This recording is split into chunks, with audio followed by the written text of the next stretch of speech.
Jada, you've had to make the jump from the college ranks to the NBA, obviously, and Tayson's had to be the same. But this year, he's really finishing well at the rim and playing well off the catch. Well, what goes into what have you seen from him in the evolution of that part of his game?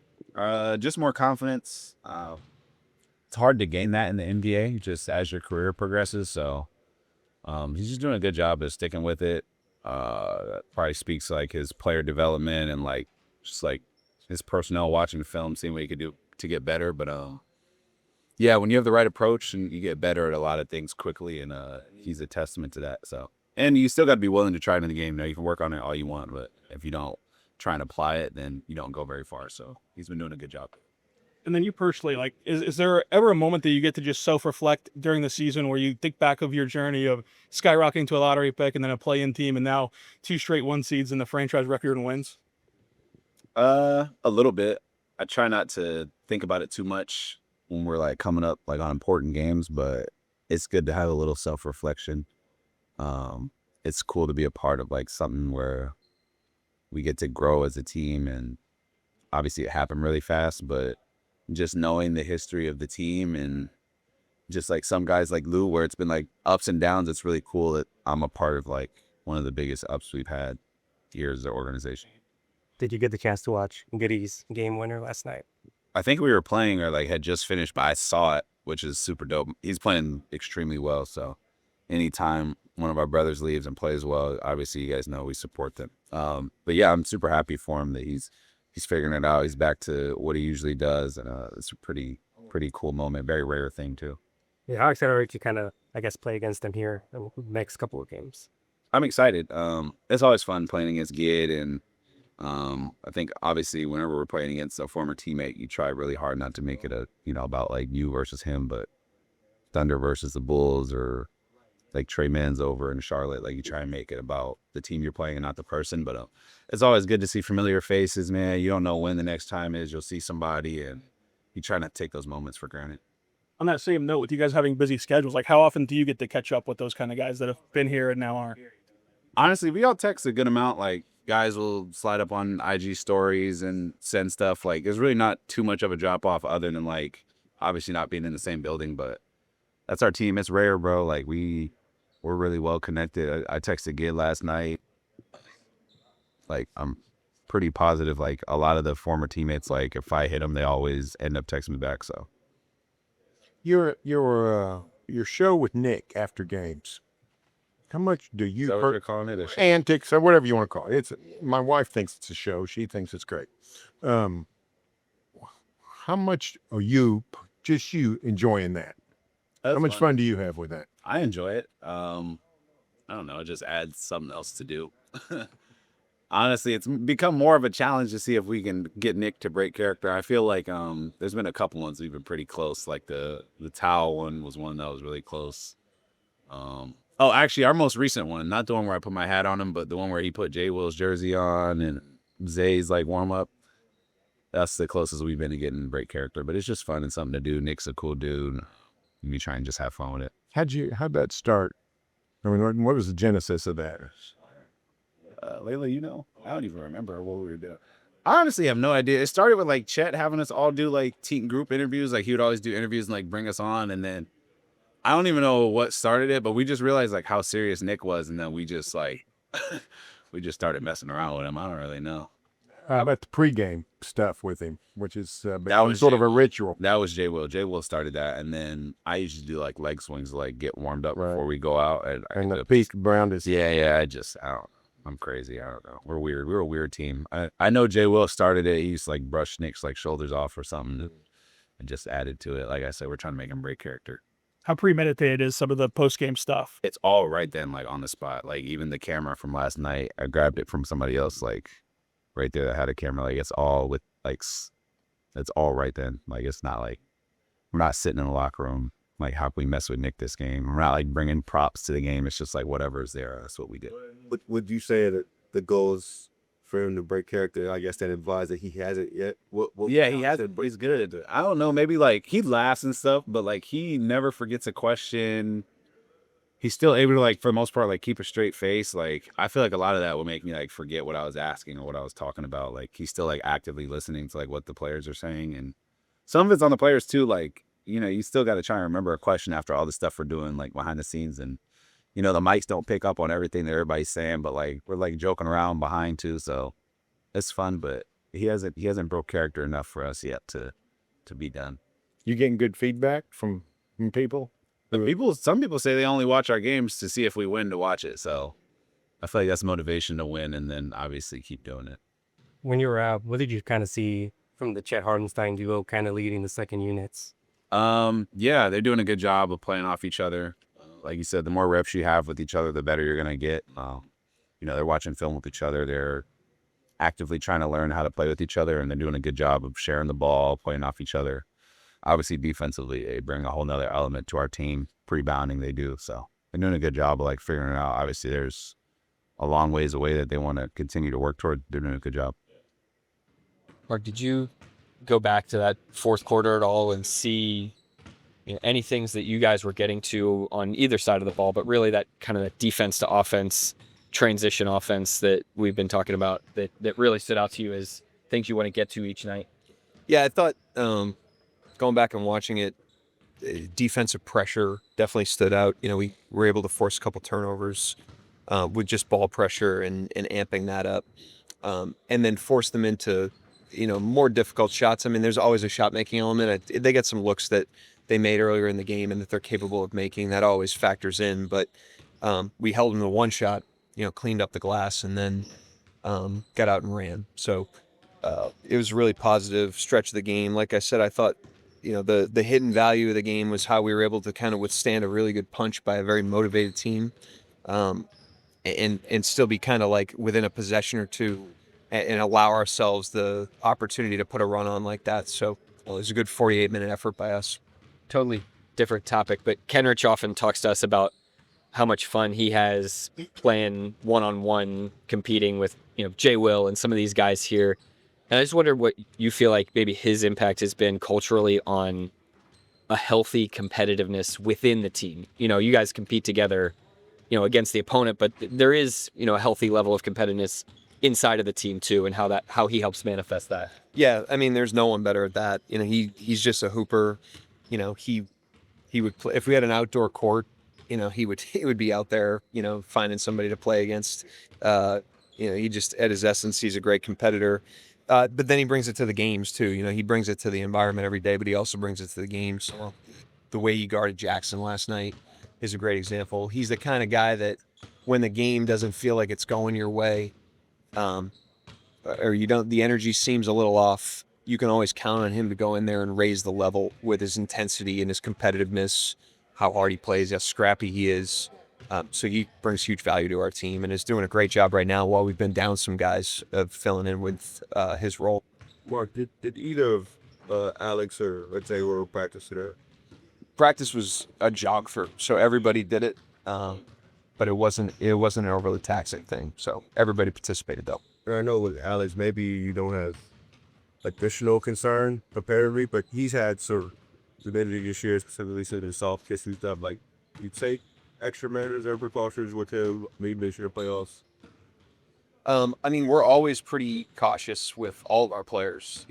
At the end of the day, we want everybody to be healthy. They understand it's a marathon, and so we take a cautious stance in every situation. He's no different than anybody else. We'll continue to weigh the risk reward as we get closer to the end of the season, but we're still, ways away from that. We're a couple weeks away from the end of the regular season.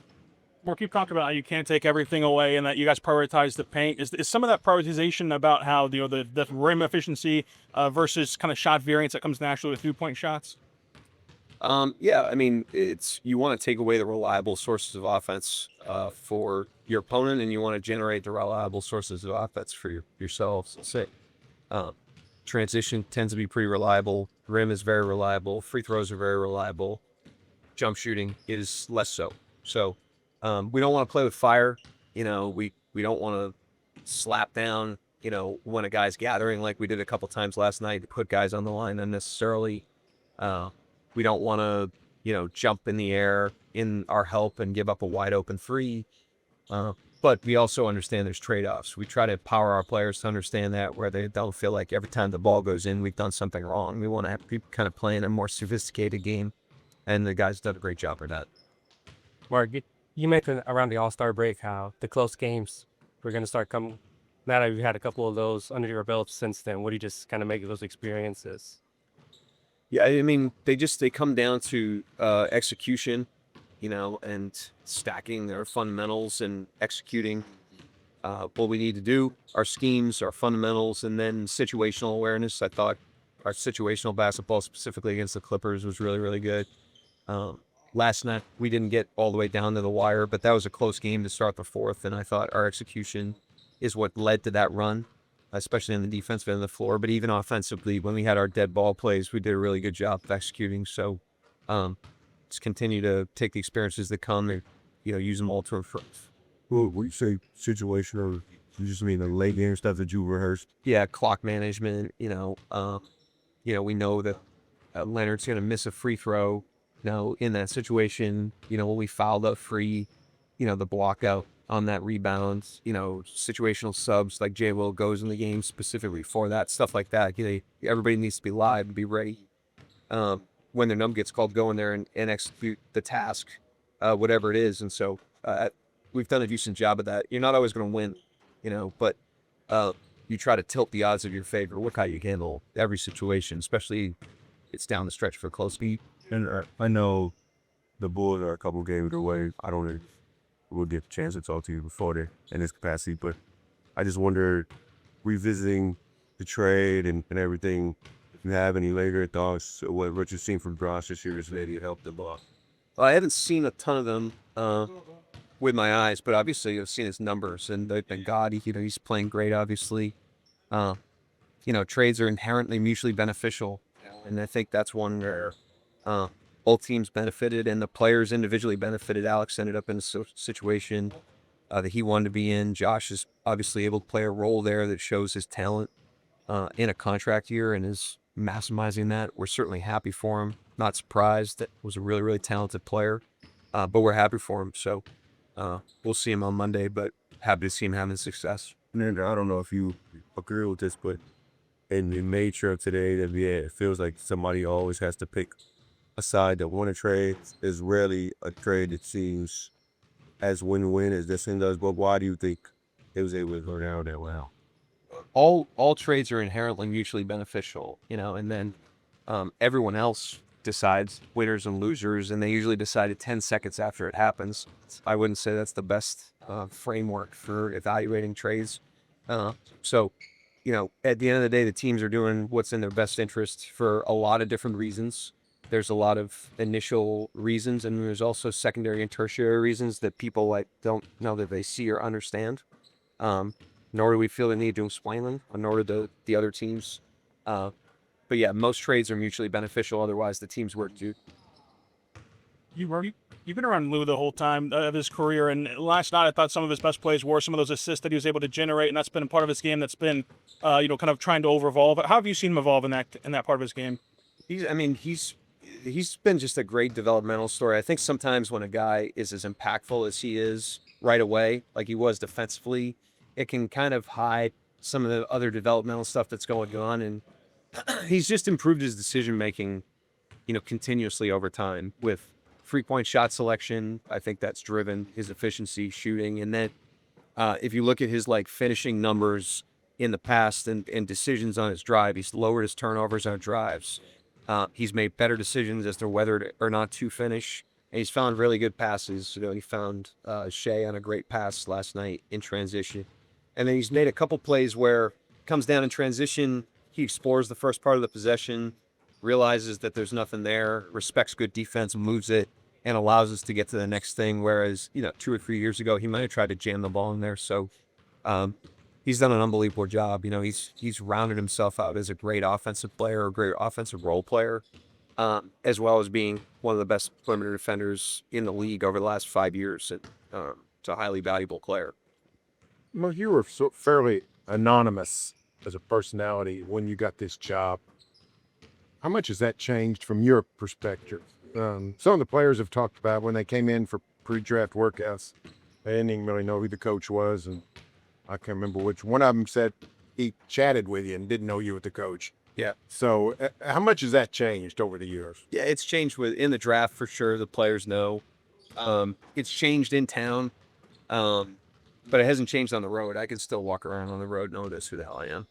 So you can stop at Walmart in OKC. Yeah, I'll get in OKC, but people here are great. You know, they're very supportive. I just am amazed at how positive the community is as it relates to the team. And it's not just because the team is playing well now. They've been like that for as long as I've been here, even before I was the head coach. I've just always been,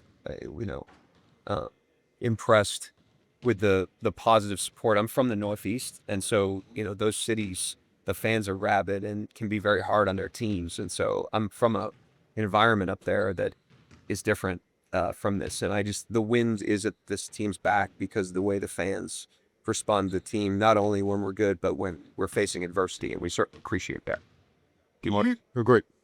Mark, going back to Lou, obviously we're getting closer to voting on awards. A lot of the conversation there, especially in this year's races, the impact of bigs versus guards and defense. That's going to obviously factor into the way it's voted on. I guess I wondered how you view the impact from each position and whether a guard can have same or more impact as the rim protector and good center. Yeah, I mean, everybody's impact is different. I just, as it relates to, evaluating defenders, what I would say is, let's not complicate it. The goal that everybody has on the defensive end of the floor is what? To get the stop of the other team. Like, let's not get lost in all these different numbers and stats. You're trying to stop their team, and we, to this point, 73 games in the regular season, have done that 3 points better than the next best team. This has been a highly impactful defense. That's not because of one person, but he has been a constant in that. And he has, if you look at the amount of explosive nights that happen against us with individual players, there aren't many of them, and he's got a lot to do with that. And it's a 5-man defense. We have a lot of really good defenders, but he's anchored consistently what's been the best defense in the league numerically to this point in the season by a long shot. And I think the stops should count for something, right? That we're getting more stops than anybody else. And I would hope that gets reflected in the way that individual players are awarded when it comes to the end of the season.